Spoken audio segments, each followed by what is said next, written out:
my name's Jocelyn, and this is Tiny Ice, where I share bits from my trip to Antarctica in 2 minutes or less.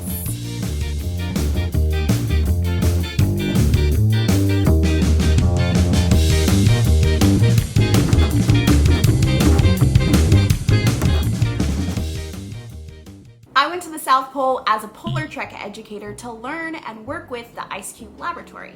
You can find out more information about that below.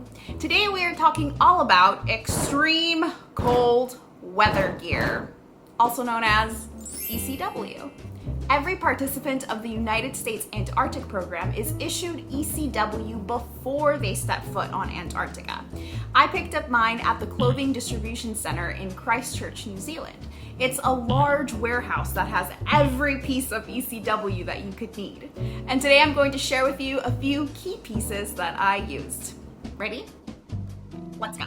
First, remember that the South Pole is located on top of an ice sheet, which means that warm footwear is essential. Cue the bunny boots. Named after the snowshoe rabbit, these are large, waterproof, vacuum-tight rubber boots that are incredibly insulating. They even have a layer of felt and wool between your foot and the ground. When you wear these on the plane, you have to open up the valve so that the pressure difference doesn't destroy them.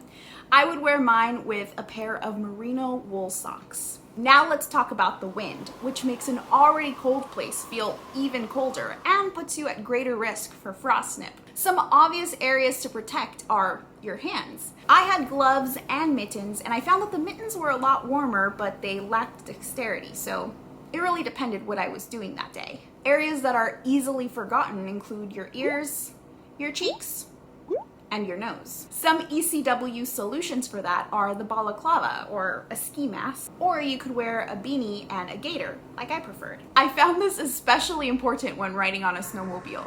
You quickly realize what tiny part of your face isn't protected. Ouch. And finally, the most obvious thing ECW protects you from is the cold in general.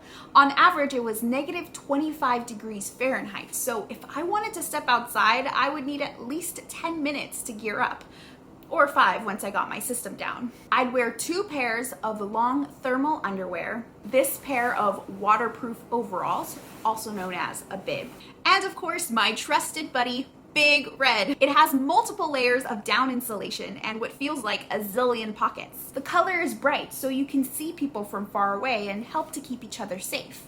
Big Red is so warm and so cozy that it makes hanging out in sub-zero temperatures, oh, not that bad actually. I have to admit, being from California, I was really scared to go to the South Pole and be in such cold conditions, but the ECW made me feel really safe and really protected. The most challenging part was really just finding the right combination of ECW so I wasn't overheating myself. Some tasks required me to wear almost all of my gear, but some days it felt really warm, and shockingly, I think I kind of started getting used to the cold. A little. I mean, when I came back to California and it was 65 degrees, it felt so hot. These days though, 65 degrees makes me feel like I wish I still had Big Red in my life. Thanks for stopping by for some Tiny Ice. Stay tuned for more bits from my trip to Antarctica. Bye!